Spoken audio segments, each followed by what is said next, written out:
Hey, quit monkeying around! What's happening, gamers? I'm Kwing, and welcome to our Let's Play channel. Today we'll be discussing Detective Chimp, aka Bobo T. Chimpanzee.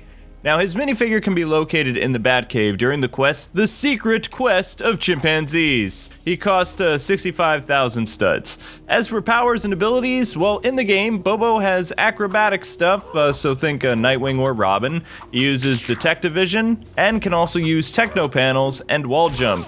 That's about it for what he does in the game. Oh, and he throws bananas. A little background on Detective Chimp. He first appeared in a 1952 comic book called Adventures of Rex the Wonder Dog, issue number 4, I believe. He appears in the book as mostly a sidekick character for a human sheriff. He can't speak, but is able to understand humans to some degree.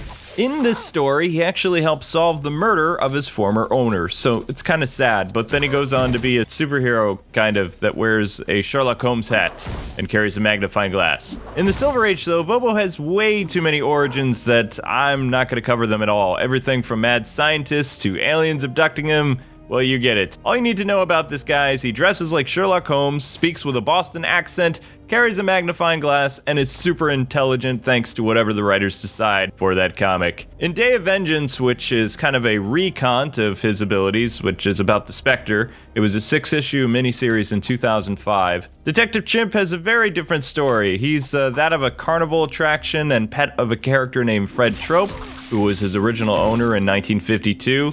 He was taught to respond with certain gestures and sounds for their act, but he cannot talk to humans. That is, until he meets Rex the Wonder Dog, who, while they're in Florida, takes him to the Fountain of Youth. Because that's where the Fountain of Youth is, apparently. There he gains not only eternal youth, folks, but also the ability to speak to animals and humans. Also, it like triples or doubles or magnifies his intellect to that of Batman. Returning to his act, he proves that a woman actually murdered someone before she came to the circus, and assists the police in her capture. Thus he becomes the world's greatest detective, a name used by someone else way more popular. So, Bobo is actually asked to join the Bureau of Amplified Animals. In other words, it's a group of super pets and animals that hang out, talk to each other, and save the world. So it's the perfect place for Talking Chimp. After his owner passes away in the modern age, Bobo goes into business for himself, becoming a private eye. During the Justice League Ape Crisis, which was a Justice League book where Gorilla God has basically turned the world's population into gorillas and other primates and monkeys and chimps, whatever, he meets John Jones, aka Martian Manhunter, who is also in his private eye disguise. And if you didn't know that about Martian Manhunter, one of his main disguises or jobs on Earth is that of a private eye, which you saw in the Justice League Frontier movie and some other shows.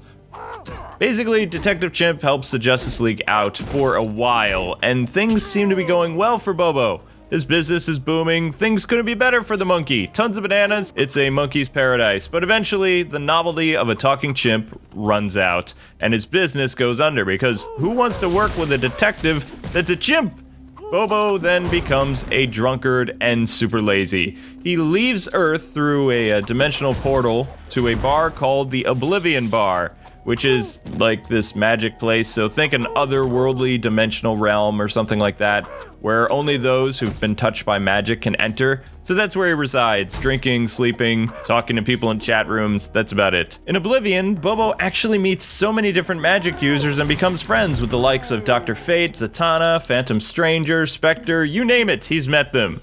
He also becomes really good friends with Elongated Man and a member of a super genius club called Mensa. Anyway, during Infinite Crisis, when Spectre goes nuts and starts killing magical users and wizards around the world, Detective Chimp gathers a group of magical heroes to face him, whom he dubs Shadowpact.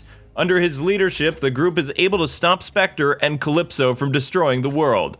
Though Bobo has no superpowers, he is able to use so many different magic users to create a plan to stop the crazy Spectre. He also becomes even more intelligent thanks to the advice from Phantom Stranger, who's been transformed into a black mouse. Sadly, Naboo is killed and the 10th Age of Magic begins. Fate's helmet then chooses Bobo to become the next Dr. Fate. But Bobo, after drinking, asks someone else with superpowers to toss it into space. He says something cool like Fate will decide the next user, meaning I don't want this thing. Oddly enough, though, he's struck in the face with Fate's helmet when it comes back to Earth. He actually has a lot of temptation to put on the helmet and become the next Dr. Fate, because he really would like the power, though Detective Chimp is kind of cautious because whoever wears the helmet of Dr. Fate, well, some crazy stuff will happen. Anyway, he helps Gotham City after the Rock of Eternity, so Shazam's stone explodes. He then sends the helmet on a journey for its next occupant. During Dick Grayson's run as the Dark Knight, Detective Chimp is shown chatting with Batman in a chat room under the name JPH Red 52. He assists in cases that Richard or the Riddler share with him on the interweb, though Nigma has no idea who their real identities are and just likes talking to the guys. In case you didn't know this, after Final Crisis, more or less, the Riddler becomes a private eye and actually gives up crime and helps people for a change. When Bruce Wayne returns after, his weird time travel thing thanks to Darkseid, Bobo and Shadowpact assist whenever they can, Batman Incorporated, the Justice League, whatever. As for the New 52, Bobo hasn't made any appearances to the best of my knowledge, unless you count the Injustice Gods Among Us books. Here he's shown working with Constantine, and he likes to troll Batman a lot. He also hangs out in the Oblivion Bar and Fate's Tower. Since it's a very relatively new comic, I won't spoil much about Injustice Year 3, because I want you guys to read it for yourselves, because Injustice is actually the best thing about the New 52. And I know that's hard to hear coming from me, but the Injustice books are just so amazing, and the only good thing happening with DC Comics right now. Because I just found out that Convergence is basically like Game of Thrones for DC. So heroes and villains from, past dimensions or Earths are gonna kill one another. So yeah, even that story I was excited about where Oracle and Nightwing get married, they then have to fight Flashpoint Hawkman and Hawkgirl. And I'm just like, what? But anyway, as for other media, in DC 1 Million, Detective Chimp wears a costume like the Batman and protects the planet of the apes. Ba-dum-ching. In the Brave and the Bold show, he appears in a few mini-episodes, which were before an episode actually began, and he has one full episode. In his first appearance, at the very end of the mini-episode, I think he was fighting Falseface or something, he only says one thing, which the audience is kind of like, wow, he can speak, and he says, "Don't patronize me, old chum," because Batman's saying something stupid and arrogant.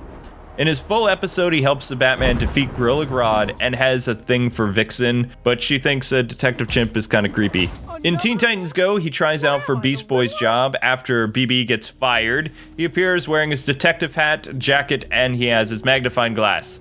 Although he has an English accent and not his Boston accent, which bugs me. While he never appeared in Justice League Unlimited, which I'm still scratching my head about, maybe Bruce Timm just didn't like him, he did show up in the JLU comic book series based after the show. Once again, he arrives and helps the League defeat Gorilla Grodd, and that's about it for Detective Chimp.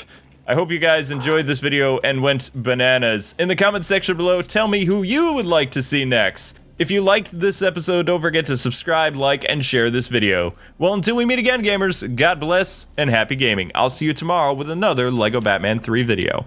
Bye-byes.